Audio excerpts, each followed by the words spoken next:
নমস্কার, আজকে আমাদের মডেলের নাম হলো অটোমেটিক স্ট্রিট লাইট। আমরা প্রায়ই দেখতে পাই বড় বড় রাস্তাগুলির মধ্যে যে স্ট্রিট লাইটগুলি জ্বলতে থাকে সবসময়। গাড়ি চলাচল করতে জ্বলতে থাকে, না করলেও জ্বলতে থাকে। এর ফলে কি হয়? বিদ্যুৎ বেশি পরিমাণে খরচ হয়। আমরা যদি এই মডেলটি উপলব্ধি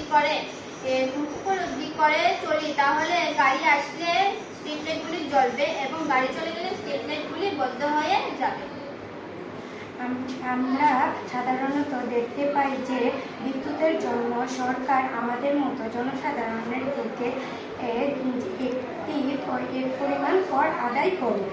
যদি বিদ্যুৎ প্রচুর পরিমাণে অপচয় হয়, তাহলে আমাদের মতো জনসাধারণের থেকে সরকার আর বেশি পরিমাণে কর আদায় করবে। তাহলে আমরা এই পদ্ধতি অবলম্বন করে রাস্তার পাশে যদি স্ট্রিট লাইটের ব্যবস্থা করি, তাহলে অতিরিক্ত কর বন্ধ হয়ে যাবে এবং আমরা যে কর সরকারকে যে করটা দেব, সেটা থেকে আমরা অন্যান্য কাজও করতে পারবো। এছাড়া বিদ্যুৎ উৎপাদনে বিষাক্ত গ্যাসও বায়ুতে মিশে যায়।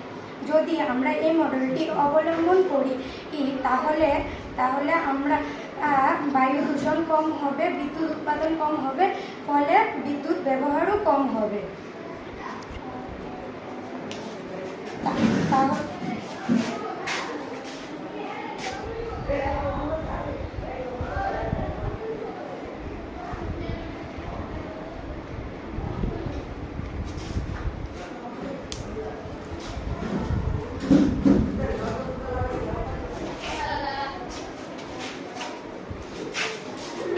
তাহলে অবশেষে আমরা বলতে চাই যে এই মডেলটি হলো এনার্জি সেভিংস মডেল।